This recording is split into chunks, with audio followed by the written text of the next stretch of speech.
نور پھیلا ہوا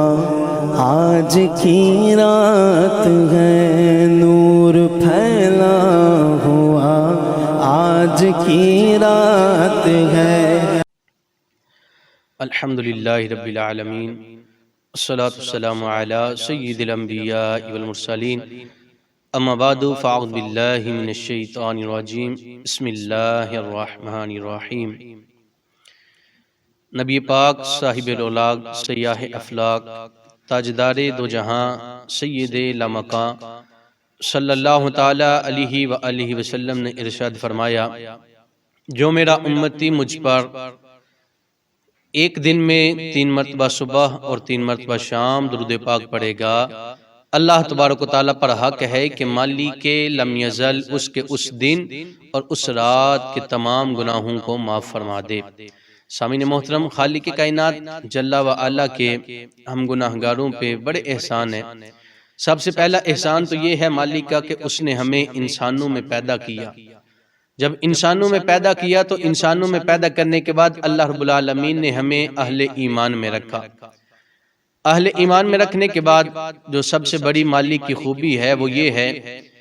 کہ خالق کائنات نے ہمیں عمریں تو کثیر نہیں دی، قلیل دی ہیں، لیکن اس عمروں کے اوپر اللہ نے ہمیں اجر بڑھا دیا ہے، یعنی مالک نے ہمیں اجر اس میں بڑھا دیا۔ جیسے کہ حضرت موسیٰ علیہ السلام کی امت تھی نا، تو وہ کسی کی 400 سال، کسی کی 500 سال عمر ہوتی، تو جب ان کو بتایا گیا بھی آخری امت آئے گی، اس کی عمریں بہت تھوڑی ہوں گی، عمریں زیادہ نہیں ہوں گی، بالکل قلیل عمریں ہوں گی۔ تو پوچھا گیا مولا عمریں قلیل ہوں گی تو وہ لوگ تیرے قریب آنے والے کام کیسے زیادہ کر سکیں گے؟ تو مالک کائنات نے فرمایا کہ موسیٰ عمریں تو قلیل ہوں گی، لیکن ان کو ایک ایسی رات دوں گا کہ اگر اس رات میں وہ میری عبادت کریں گے تو میں ان کو 1000 مہینے کی عبادتوں کا ثواب عطا فرماؤں گا۔ اب اس کے اندر دیکھیں کہ مالک کائنات نے ہمیں کئی راتیں دی، اس میں معراج کی رات بھی ہے، شب قدر کی رات بھی ہے، اور بالخصوص جس رات کے لیے میں آپ کے سامنے آج گفتگو کرنے بیٹھا ہوں وہ ہے شب قدر کی رات، یعنی کہ شب برات کی رات۔ شب برات کی رات کے اندر اللہ رب العالمین نے ہم گناہگاروں پہ کیا انعامات کیے، اس میں سے سب سے بڑا انعام یہ ہے کہ خالق کائنات اس رات میں آسمان دنیا پہ تجلی فرماتا ہے، یعنی جو پہلا آسمان ہمیں نظر آتا ہے اس کو کہا جاتا ہے آسمان دنیا۔ اس پہ اللہ رب العالمین جب اپنی خاص تجلی فرماتا ہے تو اعلان کرتا ہے کوئی آج مجھ سے مانگنے والا کہ میں مالک کائنات اس کو عطا کروں۔ فرمایا ہے مجھ سے کوئی رزق مانگنے والا میں اس کو رزق دوں، ہے مجھ سے کوئی بندہ شفائیں مانگنے والا میں اس کو شفائیں دوں، ہے کوئی بندہ مجھ سے عطائے رزق مانگنے والا میں اس کو رزق دوں۔ حتیٰ کہ خالق کائنات کی رحمت صبح فجر کے طلوع تک یہ صدائیں دیتی رہتی ہے کہ بندو آؤ مجھ سے مانگ لو، میں رب تمہیں اپنی طرف سے کثیر رحمتیں عطا فرماؤں گا۔ سامعین محترم، یہ بڑی عظیم رات ہے، بڑی کرم نوازیوں والی رات ہے۔ اگر یوں کہا جائے، اس کو شارٹ کٹ سمجھا جائے نا، تو یہاں کہا جا سکتے کہ کرم نوازیوں اور فیصلوں کی عظیم رات ہے۔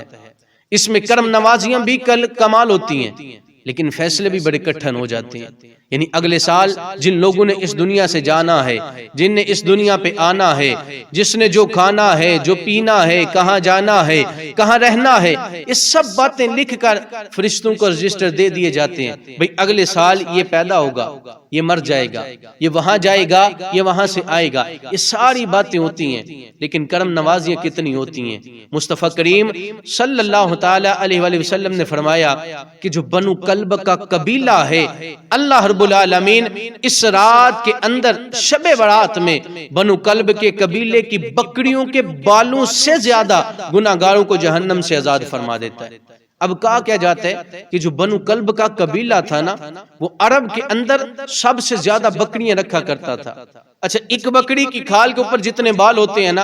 ہم گننے سے قاصر ہیں، گن نہیں سکتے، ان کو سمجھ نہیں سکتے ہے کتنے، لیکن کتنی کثیر بکریاں تھیں، سینکڑوں تعداد میں جو بنو کلب کی تھی۔ فرمایا ان کے اوپر جتنی کھالیں ہیں، کھال پہ جتنے بال ہیں، ان بالوں سے زیادہ اللہ گناہگاروں کو جہنم سے بخش دیتا ہے۔ فرمایا کس رات کو؟ فرمایا اسی شب برات کی رات کو اللہ بخش بھی دیتا ہے، گناہگاروں پہ اپنا خاص فضل و کرم بھی فرما دیتا ہے۔ تو میرے سامنے محترم ہمیں چاہیے کہ اس رات کے اندر ہم رب کی جتنی ہو سکے زیادہ عبادت کریں، جتنا ہو سکے رب کو راضی کرنے کی کوشش کریں۔ اس رب کی عطا کے اندر اگر ہم اپنا حصہ چاہتے ہیں تو ہمیں چاہیے کہ ہم اس رب کی بارگاہ میں سوال کریں، اس رب سے مانگیں، اس رب کی بارگاہ میں عرض گزاریاں کریں۔ میں ایک بات آپ کے سامنے رکھوں گا، ہم کسی چوک سے گزر رہے ہونا یا کسی اشارے سے، تو وہاں مانگنے والا فقیر آ جاتا ہے۔ اب جو ہی آتا ہے نا فقیر، اگر دیکھے نا سامنے والا کوئی وکیل ہے تو فقیر اس کو کہتا ہے بھئی اللہ تجھے اور دے، اللہ تجھے بڑی گاڑی دے، اللہ تجھے تیرا رینک بڑھ جائے، اللہ تجھے آگے لے جائے، اللہ مزید تیرے رتبے بڑھا دے، تجھے بڑے کوٹ میں لے جائے۔ اچھا اسی فقیر کے سامنے اگر کوئی دیندار بندہ آتا ہے نا تو فقیر کہتا ہے اللہ تجھے حج کروا دے، اللہ تجھے مکہ مدینہ دکھا دے، اللہ تیرے بیٹوں کو نیک بنا دے، اللہ حافظ صاحب کی خیر کرے۔ اچھا اتنی دعائیں دینے کے بعد فقیر ہم سے 10 روپے مانگتا ہے، اور ایک فقیر ہے کہ 10 روپے مانگنے کے لیے اتنی دعائیں دیتا ہے، اتنی باتیں کرتا ہے، لیکن ہم اپنے رب سے کروڑوں مانگتے ہیں اور ہماری دعاؤں کا انداز کیا ہوتا ہے؟ یعنی وہ 10 مانگنے والا اتنی دعائیں دے کے چلا جاتا ہے، اور میں آپ کروڑوں کا رب سے سوال کرتے ہیں، لیکن ہمارا انداز کیا ہوتا ہے؟ ہمارا رب سے مانگنے کا، رب کی بارگاہ میں التجا کرنے کا انداز کیا ہوتا ہے؟ یہ ہم سب جانتے ہیں۔ کوشش کیا کریں کہ اپنے رب کی بارگاہ میں، نبی کریم علیہ السلام نے فرمایا کہ جب رب سے دعا کرتے ہو نا تو رب سے دعا چاہت پہ نہ کیا کرو، بلکہ تام الفاظ کے ساتھ دعا کیا کرو کہ مولا یہ تو چاہے عطا نہیں کر دے، بلکہ اللہ یہ چیز مجھ کو عطا کر دے۔ دوستوں ہم بیمار بھی ہوتے ہیں، ہمارے گھر میں کوئی بیمار ہوگا، ہم پریشان بھی ہوں گے، ہم میں سے کوئی بے روزگار بھی ہوگا، ہم میں سے کوئی بے اولاد بھی ہوگا، حتیٰ کہ پریشان ہوگا رشتوں کی وجہ سے، لیکن ایک سمجھیے گا آج کرم نوازیوں کی رات ہے، بڑی بڑی کرم نوازیاں کر دی جائیں گی، بہت بہت بڑے فیصلے کر دیے جائیں گے، کسی کو شقی لکھ دیا جائے گا، کسی کو سعید لکھ دیا جائے گا، مطلب کسی کو نیک بنا دیا جائے گا، کسی کے بارے میں برا ہونے کا لکھ دیا جائے گا۔ کیوں نہ آج ہم اپنے رب کی بارگاہ میں توبہ کریں، اور پھر ایسی توبہ کریں کہ توبہ تو نصوح ہو جائے۔ اور ایک بات آپ کے سامنے رکھتا چلا جاؤں، جب ایک نوجوان توبہ کرتا ہے نا، یہ میرا پیغام خاص ان نوجوانوں کے لیے ہے جو طبقہ شباب سے تعلق رکھتے ہیں۔ فرمایا اگر ایک نوجوان توبہ کرے، رب کریم اس نوجوان کی توبہ کی خوشی میں آسمان دنیا پہ کمکمے لگا دیتا ہے۔ فرشتے پوچھتے ہیں مولا کیا پھر نبی معراج پہ آئے گا؟ فرمایا نہ نبی معراج پہ نہیں آ رہا، بلکہ آج ایک میرے نوجوان بندے نے توبہ کی ہے، میں نے اس کی توبہ میں اپنے آسمانوں کو سجا دیا ہے۔ میرے دوستو ہم آج کوشش کریں کہ رب کی بارگاہ میں رجوع ہو جائے، کیوں نہ اس رب کی بارگاہ میں چلے جائیں جو کریم رب ہے۔ آپ نے سنا ہوگا 100 بندوں کا قاتل بھی اگر آ جائے نا، راستے میں مر جائے تو اللہ فرماتا ہے زمین سمٹ جا، کلوز ہو جا، میری طرف آ رہا تھا نا، آؤ میں اس کو اپنی جنت میں لے جاؤں گا۔ یہ بھی تو دیکھیں نہیں یار، ماں باپ کو ستانے والا ایک مرتبہ ماں باپ کے قدموں میں بیٹھ جاتا ہے نا تو اللہ اس پہ بھی کرم کر دیتا ہے۔ یہ بات یاد رکھیں، اس رات میں کروڑوں کو بخش دیا جائے گا، ہزاروں کو بخش دیا جائے گا، لیکن 3 بندے، ایک شراب پینے والا، ایک والدین کو ستانے والا، اور تیسرا بندہ جو خالق کائنات اس رات کو بخشے گا نہیں، وہ بغض و کینہ رکھنے والا۔ نہ جانے آج دنیا میں نہ کتنی چیزیں پھیل گئیں، اس میں سب سے بڑی چیز کیا ہے؟ دشمنی، عداوت، نفرت، ایک دوسرے کے خلاف کرنا، کسی کے خلاف پروپیگنڈا کر کے اس کو بدنام کرنا۔ لیکن یہ بات یاد رکھیں، مصطفیٰ کریم صلی اللہ علیہ وسلم کے فرامین سے اور رب کریم کے فرمان سے یہ چیزیں ملتی ہیں کہ سب کو بخش دیا جائے گا، لیکن بغض کینے والے کو نہیں بخشا جائے گا۔ کرم نوازیاں تو ہیں، لیکن آؤ نا یار اس رات کو ایک اور کام کریں۔ جو اس دل میں بغض کے انبار ہے نا، کسی کے خلاف پہاڑ ہے، کسی کے خلاف بڑی وادیاں بڑی ہوئی ہیں، بھئی ایک مرتبہ میرے نیچے آ تو صحیح، تجھے میں بتاؤں گا، ایک مرتبہ مجھے موقع تو ملے تجھے پھر میں بتاؤں گا۔ آج یہ باتیں ختم کریں، اور ختم کر کے نا یک درگیر ایک جگہ پہ رک کے ایک رب کی بارگاہ میں آ جائیں۔ مالک کائنات ہمیں اس رات میں کرم تو کرے گا، لیکن میرے دوستو ایک چیز یاد رکھیے گا، کہتے ہیں جب کرم ہوتا ہے نا تو اپنے محسنوں کو بھولا نہیں جاتا۔ اگر میرے والدین اس دنیا میں نہیں ہے نا تو ہمیں چاہیے کہ اس رات ان کی قبر پہ جائیں، اپنے والدین، اپنے عزیز و اقارب، ان کی قبر پہ جائیں، ان کے جا کے لیے دعا کریں، اور دعا کرنے کے بعد رب کی بارگاہ میں عرض کریں کہ مولا ایک دن ہم نے بھی یہاں آنا ہے، ایک دن ہمیں بھی اس جگہ پہ آنا ہے، ہم نے بھی یہ سارا جہان چھوڑ کے اسی قبر میں جانا ہے، مولا اس قبر کو ہمارے لیے اچھا بنا دینا، اس قبر کو ہمارے لیے بہتر بنا دینا۔ وہ بھائی جو لیٹے سیج پھولوں پر ہوگا ایک دن بے جان، اسے کی روح نے کھانا ہے۔ میرے دوستو امیر ہو غریب ہو، بڑے سٹیٹس والا ہو، جس کو ہمارے معاشرے میں رچ مین کہہ دیا جاتا ہے یا پور مین کہہ لیا جاتا ہے، ان قریب ہر ایک نے وہی سفید کفن پہن کے رب کی بارگاہ میں جانا ہے۔ قسم خدا کی قبر میں فرشتے کبھی نہیں پوچھیں گے کہ بتا دنیا میں تیرے پاس کیا تھا، امیر تھا یا غریب تھا، نہ صرف اتنا ہی پوچھیں گے بتا